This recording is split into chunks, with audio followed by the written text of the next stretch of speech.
Welcome to सैलसरमा jobs notifications.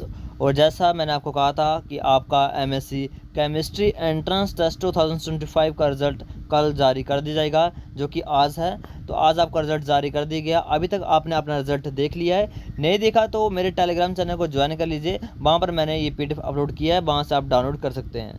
अब हम बात करते हैं कि इसकी कट ऑफ कितनी जा सकती है और कौन कौन से कॉलेजेस के लिए आप अप्लाई कर सकते हो।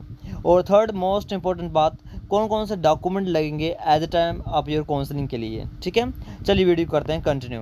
पहले हम बात करते हैं हिमाचल प्रदेश यूनिवर्सिटी शिमला के लिए आपकी कितनी कट ऑफ जा सकती है। उसके बाद हम बात करेंगे बाकी कोर्सेज के लिए, यानी कॉलेज लेवल पर कैडर पर आपकी कितनी कट ऑफ जा सकती है।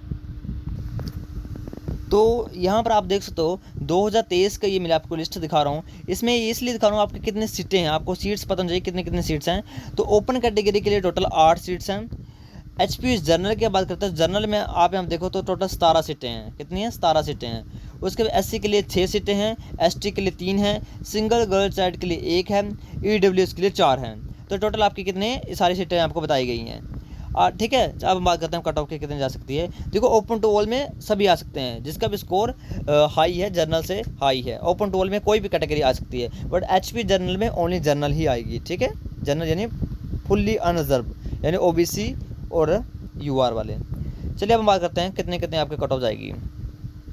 देखो ये मैंने आपको बताया, एक सेकंड में इसको मैं रोटेट कर लेता हूँ। ये आपका लगभग मैंने फुल एनालिसिस किया है, काफ़ी स्मेल लग गया इसमें भाई। ठीक है, ओके। तो 40 में आपके 24 बच्चे हैं 40 मार्क्स पर, 41 पर 21 बच्चे हैं, 42 पर 21 हैं, 43 पर आपके 10 हैं, 44 पर 8 हैं, 45 पर 13 हैं, 46 पर 9 बच्चे हैं, 47 पर 5 बच्चे हैं, 48 पर 2 बच्चे हैं, 49 पर कोई नहीं है, 50 पर 4 बच्चे हैं, 51 पर 1 बच्चा है, 52 पर 1 है, 53 पर कोई नहीं है, 54 आपके 3 है, 55 पर कोई नहीं है और 59 पर आपका 1 है। यानी हाईएस्ट स्कोर आपका 59 है।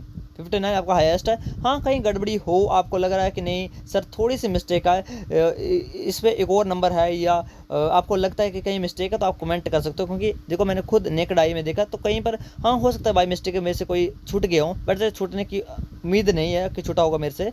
बट हाँ, ह्यूमन बीइंग है, कहीं गलती होगी तो आप यहाँ कमेंट कर सकते हो। तो हाईएस्ट क्या है? 59 आपका हाईएस्ट है। अब देखो किन किन का सिलेक्शन पड़ जाएगा। तो देखो जिनका भी ओपन कैटेगरी है उनका तो देखो 59 वाला जो एक बच्चा है ये 53 व 3 3 1 4 4 1 5 5 1 6 और 6 4 10। तो जिसका भी स्कोर 50 और 50 से अबव मार्क्स हैं उनका तो ओपन कैटेगरी में सिलेक्शन हो जाएगा हिमाचल प्रदेश यूनिवर्सिटी शिमला के अंदर। क्योंकि 8 सीटें हैं और मैं लगभग ऐसा हर जगह लेके चलता हूँ कि लगभग 10 बच्चे मैं लेके चलता हूँ, 2-3 सीटें मैं एक्स्ट्रा लेके चलता हूँ, क्योंकि सीटें छोड़ देते हैं बच्चे। पीयू में जाते हैं, एसपी में जाते हैं, जीएनडीयू में जाते हैं, ये कहीं और सेंट्रल यूनिवर्सिटी में जो वो सीट ले लेते हैं। तो 50 और 50 से अबव मार्क्स वालों को मिल जाएगा ओपन कैटेगरी के अंदर सीट हिमाचल प्रदेश में। अब देखते हैं जनरल कैटेगरी के लिए। तो जनरल कैटेगरी के लिए देखो 2 5 2 7 7 तो आपके 9 16 16 तो 10 16। ठीक है, तो जिसका भी स्कोर 45 या 45 से अबव हैं उनको जनरल कैटेगरी, अगर वो जनरल से है तो उसको सीट मिल जाएगी। तो मैंने जिस भी बच्चे का स्कोर 45 या 45 से अबव है, ठीक है, तो देखो जो 45 से अबव है उसका तो 101% मिल जाएगा, जिसके भी 45 से ऊपर मार्क्स हैं जनरल कैटेगरी के अंदर, जो भी जनरल कैटेगरी से होगा। बट जिसका भी 45 है उधर थोड़ी गड़बड़ी होगी, क्योंकि 13 बच्चे हैं 45 पर। और यहाँ पर होगा आपका क्लासमेट, ये देखो 45 पर 13 बच्चे हैं, सभी के मार्क्स कितने इक्वल हैं, तो आपकी ग्रेजुएशन की परसेंटेज देखी जाएगी। यदि आपकी ग्रेजुएशन की परसेंटेज अच्छी है तो आपको सिलेक्शन हो जाएगा। तो 45 के पूरे 13 नहीं होंगे, 45 के कुछ बच्चे ले ली जाएंगे, यानी 5-6 बच्चे 45 के भी ले ली जाएंगे। ये होगा जनरल के अंदर। अब बचते हैं रिजर्व कैटेगरी, यानी एससी की, एसटी की, पीडब्ल्यूडी की, सिंगल ग्रेजुएट की और ईडब्ल्यूएस की।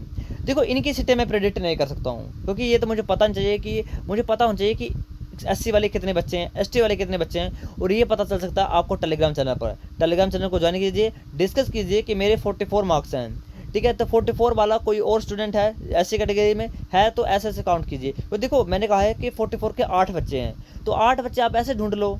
ठीक है, ऐसे आप कर सकते हो कि देखो 44 पर 8 बच्चे हैं और आपको लग रहा है कि 8 बच्चों में से 6 बच्चे तो जनरल के ही हैं, 2 ही बच्चे लग रहे हैं कि हमें क्या एससी वाले हैं, तो 2 बच्चों का सिलेक्शन हो जाएगा।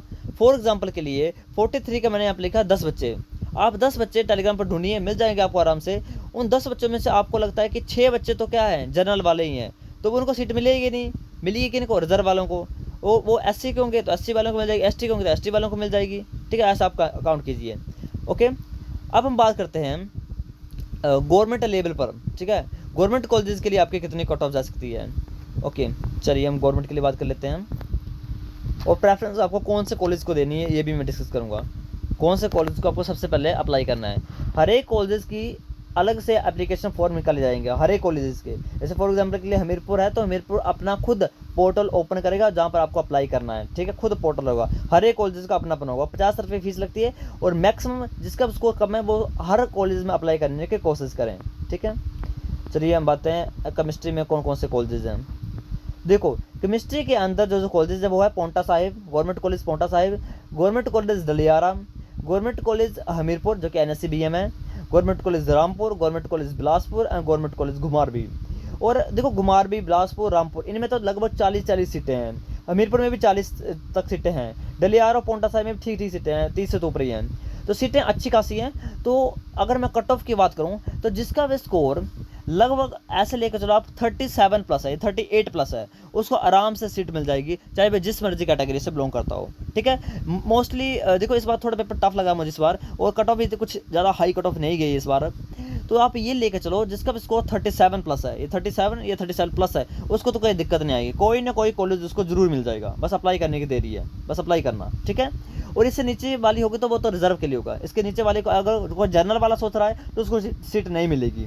हाँ, और कोई रिजर्व वाला है तो उसकी प्रोबेबिलिटी ज़्यादा है कि उसको सीट मिल जाएगी, क्योंकि SC या ST या कल्चर वगैरह या स्पोर्ट्स के अंदर सीटें कम बच जाती हैं, क्योंकि अप्लाई करने वाले स्टूडेंट बहुत कम होते हैं और मार्क्स वाले कुछ हाई मार्क्स वाले नहीं होते हैं, ठीक है। अब हम बात करते हैं कि कौन कौन से डॉक्यूमेंट चाहिए। देखो डॉक्यूमेंट वही इजी 10th +2 ग्रेजुएशन मार्कशीट वाली। बस इंपॉर्टेंट क्या है, इंपॉर्टेंट है गैप सर्टिफिकेट, करैक्टर सर्टिफिकेट, और तीसरा आपका वो क्या बोलते उसको माइग्रेशन। देखो माइग्रेशन उस बच्चे को चाहिए जिसने अपनी ग्रेजुएशन या तो सरदार पटेल यूनिवर्सिटी मंडी से की है या किसी अन्य यूनिवर्सिटी से ये की है HPU को छोड़कर, तो उनको ही माइग्रेशन चाहिए, ठीक है। रही बात करैक्टर की, तो जिस बच्चे ने जस्ट नाउ अभी BSc की है, जस्ट नाउ अभी इसी साल 2025 में जिसकी BSc कंप्लीट हुई, उसको करैक्टर उनके कॉलेज से मिलेगा, ठीक है। पर जिन बच्चों का गैप पड़ा हुआ है, ठीक है, तो उनको सबसे पहले गैप बनवाना पड़ेगा। गैप सर्टिफिकेट बनाने के लिए आपको नॉन जुडिशियल कोर्ट में जाना पड़ेगा, यानी ऐसे नोटरी वाले ऑफिसर जो कि तहसील के बाहर बैठे होते हैं या तो हाई कोर्ट के बाहर बैठे होते हैं या फिर डिवीज़न कोर्ट के अंदर बाहर बैठे होते हैं, उनसे आपको एक ई स्टैम्प पेपर लेना है। ई स्टैम्प पेपर पर रीज़न लिखवाना है कि वाई जो पीरियड था, आप गैप पीरियड था, वो इसका रीज़न बताना था कि मैं कॉम्पिटिटिव एग्जाम की तैयारी कर रहा था या कुछ भी कर रहा था, जो भी आपका मेडिकल इशू है आप उसका रीज़न लिखवाइए, उसको मोहर लगवाइए तहसीलदार से और वो हो जाएगा आपका गैप सर्टिफिकेट। और ये बात करैक्टर सर्टिफिकेट की, तो करैक्टर सर्टिफिकेट बनाने के लिए आपको सबसे पहले साइबर कैफ़े में जाना पड़ेगा। वहाँ पर आपको एक चरित्र प्रमाण पत्र का एक आपको फॉर्म मिलेगा, उसको लेना है, उसको फिल करना है और जाना है ग्राम प्रधान के पास।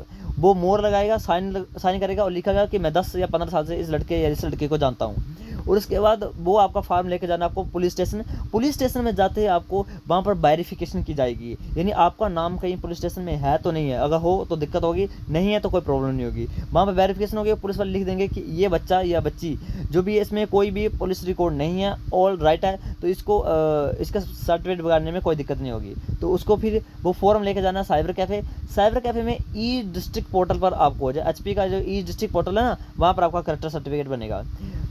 ओके, सिंपल है, आप खुद भी बना सकते हो, फ़ोन में भरिए फॉर्म, 100 रुपये ऐसे क्यों देने किसी साइबर कैफ़े वाले को, 10 रुपये लगेंगे बस, और उसको भरो और अप्लाई कर दो, वो तहसीलदार से बन के आ जाएगा ऑनलाइन।